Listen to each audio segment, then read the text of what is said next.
HOBE. Mbibonye nitambukira ariko reka tubivugeho, ndetse birahura n'ibyo Sirasi yansabye ko nzamubwiraho. Reka nkunyuze gato muri Archive.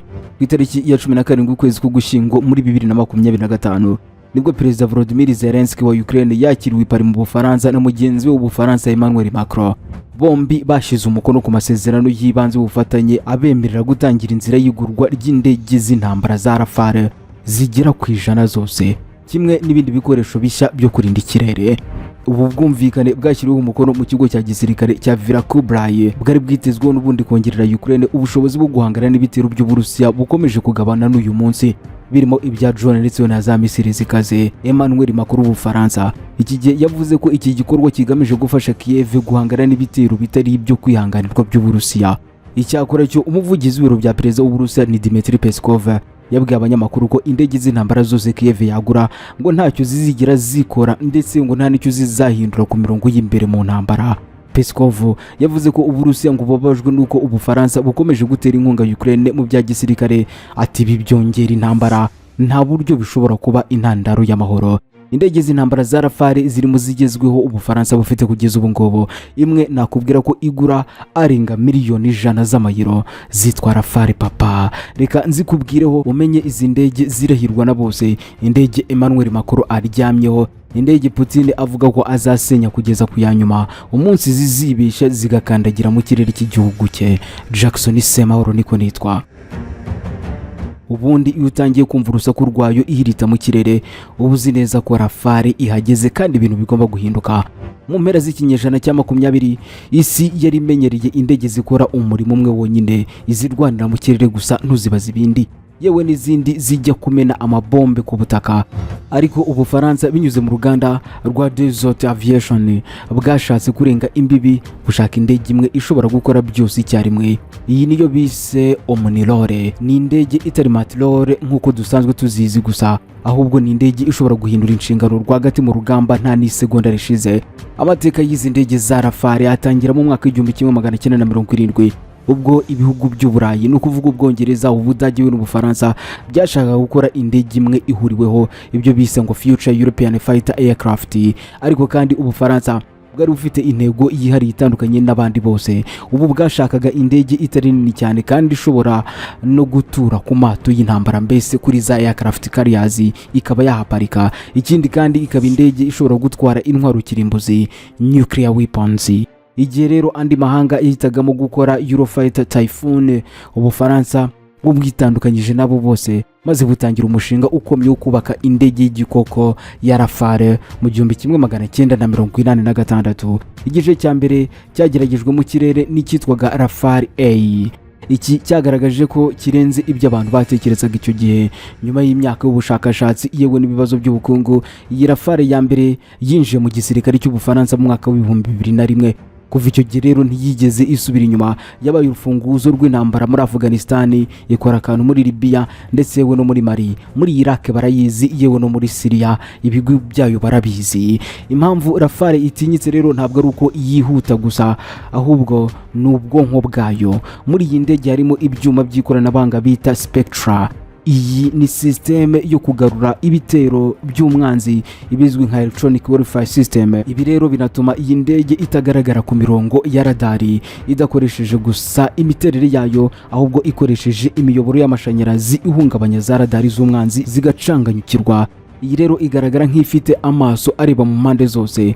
Iyi rero ifite radari yitwa RBE2 AESA ishobora gukurikirana intego cyangwa se targets zigira kuri 40 icyarimwe, kandi ikaba yarekura ibisasu bigera ku 8 muri izo targets zose mu gihe gito cyane. Birero bituma umupilote abona umwanzi mbere yuko umwanzi amubona, akaba kandi yanamurasa akiri kure cyane, beyond visual range. Iyi Desert Rafale rero ifite amababa akoze nka mpande eshatu n'ibizwi nka Delta Wing, ndetse n'andi mababa mato cyane ari imbere azwi nka canards. Iyi miterere rero ifasha ibintu bigera kuri 3 by'ingenzi, ari nabyo ngiye kukubwira. Icya mbere no guhindukira vuba cyane. Aya mababa arabikora vuba cyane, dore ko iyi ndege ishobora guhindura icyerekezo mu masegonda make, ibintu bituma umwanzi ayihusha mu gihe barasanye bari mu ntera zisa n'izegeranye. ikindi nuko iyi ndege ishobora kuguruka buhoro buhoro ariko kandi idahungabana.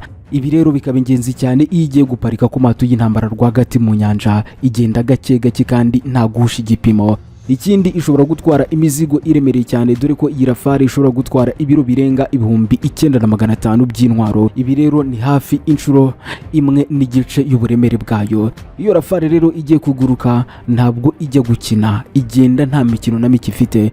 Iyi rero iba ifite imbunda za 30 mm cyangwa se milimetero 30 GIAT, ishobora kurasa amasasu arenga 2500 mu munota umwe. Ku mababa yayo rero iyi itwara misile zo mu bwoko bwa Meteor zishobora kurasa indege iri ku ntera ya kilometero 150, ikagendana kandi misile zo mu bwoko bwa Scalp zo gusenya ibigo by'ubwirinzi bikomeye, ndetse n'ibindi bisasu kirimbuzi byitwa ASMPA. Ibintu byo bituma ibi ndege ishobora gusenya ibirindiro by'umwanzi bitagaragara, ikagaruka iwayo nta n'igikomere na kimwe yifitiye.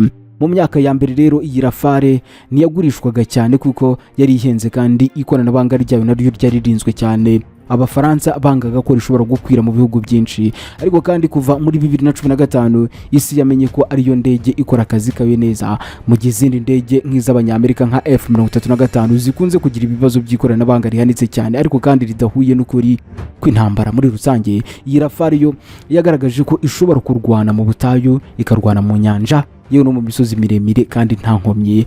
Ibihugu byinshi nk'Ubuhinde byayihisemo kuko n'ubundi ishobora guhangana n'ibitero bya Pakistan yewe n'Ubushinwa icyarimwe. Misiri rero na United Arab Emirates nabo bahisemo gukoresha izi ndege kuko arizo ndege zizewe kurusha izindi zose mu gihe cy'amakimbirane yo mu burasirazuba bwo hagati. Ubu rero harimo gukorwa version nshya yitwa F4 ndetse na F5. Izi zizaba ari indege zifite ubushobozi bwo kuyobya utudege duto, ndavuga drone, mu gihe cy'urugamba, aho Rafale izaba imeze nk'umuyobozi w'itsinda ry'izindi ndege zidafite abapilote. Izi ndege za Rafale rero ntabwo ari indege gusa, ahubwo ni ikimenyetso cy'ubwigenge bw'Ubufaransa mu bwirinzi bw'ikirere, kandi ni imashini yubatswe mu buryo bw'ubuhanzi yewe n'ubugeni buhambaye burimo ubuhanga ntagereranywa. Ku mwanzi ubonye Rafale mu kirere, ubutumwa buba ari bumwe kandi busobanutse, bwumvikana loud and clear. Guhunga ntibigishoboka. Kugira ngo rero twumve neza ubuhangaje bwa Rafale, tugiye kwinjira noneho mu miterere yayo y'imbere, technical anatomy, ndetse n'uburyo amateka y'indege yashyize Ubufaransa ku gasongero k'inganda z'intwaro zikomeye mu isi nzima. Inkingi ya mwamba rero ituma iyi Rafale itinyitse cyane ntabwo ari umuvuduko gusa, ahubwo ni systeme yitwa Spectra nigeze kukubwiraho, cyangwa se système de protection et d'évitement des conduites de tir de Rafale. Iyi rero ni electronic warfare suite ifatwa nk'imwe mu zikomeye cyane mu isi nzima. Uko ikora rero nako nta kundi kurasobanutse. Iyi Spectra ikoresha ibyuma byumva cyangwa se sensors byashizwe mu mubiri wose w'indege, ku buryo aho wakora hose haba hari izi sensors kandi zishobora kubona ikintu kiri kure cyane. Iyo radari y'umwanzi rero inagerageje gufata iyi ndege, iyi Spectra ihita ibimenya, ikarekura imiyoboro y'amashanyarazi cyangwa se bizwi nka jamming, bisubiza iyo radari ibinyoma bidahura mbese n'ukuri guhari. Umwanzi rero ngashobora kubona indege 10 kuri radari ye kandi ari indege imwe cyangwa se ntabone n'imwe na busa. Ibyo byose rero bituruka kuri systeme yitwa Spectra ikoranye n'iyi ndege. Ikindi kandi iyi ifasha mu kwirinda misile. Iyo umwanzi rero ayirashe misile iremereye cyane, iyi Spectra iyobya iyo misile ikoresheje imirasire ya laser cyangwa se ikarekura uduce tw'utwuma tuyobya imitwe ya misile igendera ku bushyuhe. Ikindi mu gihe indege nyinshi zikoresha radari zizunguruka, Rafale yo ikoresha radari zo mu bwoko bwa RBE2 cyangwa se Active Electronically Scanned Array cyangwa se AESA mu magambo y'imene. Iyi radari rero yo ntiyizunguza, ahubwo ikoresha utwuma ibihumbi n'ibihumbi twohereza imirasire mu byerekezo byose icyarimwe. Iyi rero ishobora kureba hasi ku butaka, ibizwi nka mapping, ikerekana imiterere y'imisozi mu mwijima w'icurabundi mu gihe kimwe, kandi ikaba irimo no gushakisha indege z'umwanzi mu kirere ngo izirase. Ibiro bituma Rafale ishobora kuguruka hasi cyane, ibizwi nka low level flight, yihishe inyuma y'imisozi kugira ngo n'ubundi itagaragara kuri radari z'umwanzi, ari nako kandi irimo kugenda itegura ibitero byayo inabigaba gake gake. iyi ndege ya Rafale rero ikoresha moteri zigera kuri ebyiri za SNECMA cyangwa se NSCMA M882. Izi rero ni moteri zubatse mu buryo butuma indege ishobora guhaguruka vuba cyane ndetse yewe no mu gihe imerewe nabi. Rafale rero ifite ubushobozi bwa super cruise bwo kuguruka ku muvuduko urenze uwijwi supersonic idakoresheje afterburners, bwa buryo bwo gutwika lisansi nyinshi cyane. Biro bituma ishobora kuguma mu kirere igihe kirekire kandi igakora urugendo rurerure nta guhagarara. Rafale rero ntabwo ari indege yo mu bitabo gusa nkubwira, ahubwo ni indege imaze kwandika amateka mu mirwano nyayo ibizwi nka combat proven. Muri Libya iyi ndege yakoze akantu, ubwo ni mu myaka za 2011. Iyi Rafale niyo ndege ya mbere yinjiye mu kirere cya Libya cyari kirinzwe cyane n'intwaro z'Abarusiya hatariho ubufasha bw'izindi ndege. Rafale zonyine zakoze akazi ko gusenya ibigo bya radari, gusenya imitamenwa yari yarubatswe na Muammar Gaddafi ndetse no kuzengereza ikirere cyose bakakijagajaga.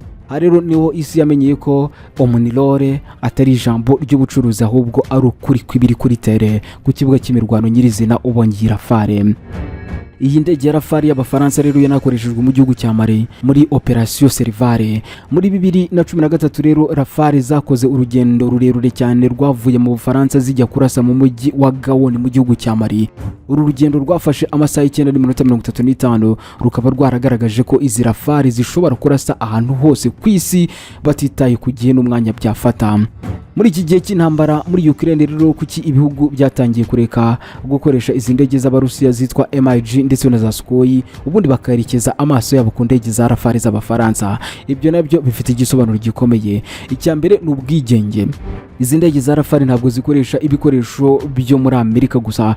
Ibi rero bituma igihugu kiyiguze kitaba ingwate ya politiki ya Leta Zunze Ubumwe za Amerika, mbese kiba gifite ubwigenge kuko ibikoresho bidashingira kuri Leta Zunze Ubumwe za Amerika. Ikindi ni ibisasu bya meteor, kuko iyi misiri ya meteor ifatwa nk'iya mbere mu isi mu kurasa indege ziri kure cyane. Ukraine rero irayikeneye kugira ngo n'ubundi ihagarike indege z'Abarusiya zitaragira no ku mupaka.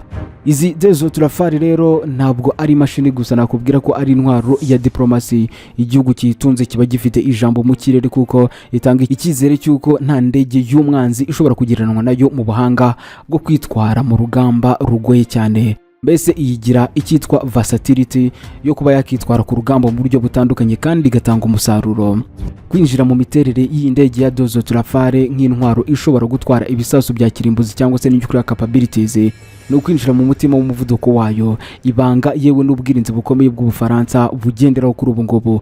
Rafale ntabwo ari indege isanzwe, ahubwo ni rwo rurembo rw'ubwirinzi bw'Ubufaransa kuri ubu ngubu. Ibyo bo Abafaransa bita ngo ni force de frappe. Ibyo bakabishingira ku ntwaro iyi Rafale ishobora gutwara, kuko iyi ntago imena amabombe ya kirimbuzi gusa nk'uko byahoze kuva kera, ahubwo ikoresha misile zihambaye kuri ubu ngubu zitwa ASMP cyangwa se Air Sol Moyenne Porte Améliorée. Iyi rero igira umuvuduko utangaje cyane kuko iyi misile inakoresha moteri ya ramjet ituma iguruka ku muvuduko ukubye inshuro 3 ubwijwi ibizwi nka Mach 3. Ibi rero bituma kuyifatira mu kirere biba bidashoboka ku bwirinzi bwinshi bw'umwanzi. Kuyirasa biragoye cyane ko ibivuduka bya hatari. Iyi rero inafite umutwe wa kirimbuzi witwa TNA cyangwa se tete nucléaire aéroporte ufite ingufu zishobora kugera kuri kilotoni 300. Kugira ngo rero ubibone neza, iki gisasu gishobora gusenya umujyi munini cyane inshuro zirenga 20 ugereranyije n'icyasenye Hiroshima na Nagasaki ni muri ya myaka 1945. Kuva rero mu mpera za 2024 yewe no muri 2025 Ubufaransa bwatangiye gushyira mu bikorwa version nshya yitwa ASMPA ifite ikoranabuhanga rishya ryo guhangana n'ubwirinzi buhambaye n'intera ishobora kurenga kilometero 600. Mu myizerere y'ubwirinzi bw'Ubufaransa rero Rafale ifite inshingano yihariye cyane bita ultime avertissement cyangwa se the final warning. Ntabwo rero ariyo itangiza intambara ya kirimbuzi iri muri isi yose, ahubwo inshingano yayo ni ukurasa igisasu kimwe cya kirimbuzi ku kigo cya gisirikare cy'umwanzi kugira ngo n'ubundi bamwereke ko ubushizi bw'isoni burangiriye aho ngaho. Iro bituma umwanzi atekereza kabiri mbere yuko Ubufaransa bukoresha ibisasu binini cyane biri mu mato y'intambara yo munsi y'amazi cyangwa se submarine. kugira ngo rero Rafale igere aho igomba kurasa igisasu kiremereye ikoresha uburyo butatu butuma itaraswa. Ubwo nabwo ndabukubwira. Ubwa mbere ni ubwitwa tele following. Iyi rero ishobora kuguruka hasi cyane hafi mita 30 hejuru y'ubutaka ikoresheje autopilot. Ifite rero ubushobozi bwo kubona imisozi n'utununga mu mwijima cyangwa se mu gihu cyabuditse. Biro bituma radari z'umwanzi zitayibona kuko iba yihishe inyuma y'imisozi nyine. Ikindi nicyo twita spectral support. Niyo radari y'umwanzi yagerageza kuyifata, system ya spectral nakubwiye wa ruguru yihita ihungabanya iyo mirongo kugira ngo n'ubundi Rafale ikomeze urugendo rwayo itaboneka kuri radari. Kugeza kuri ubu rero Ubufaransa nibwo bwonyine bukoresha Rafale mu rwego rwa kirimbuzi.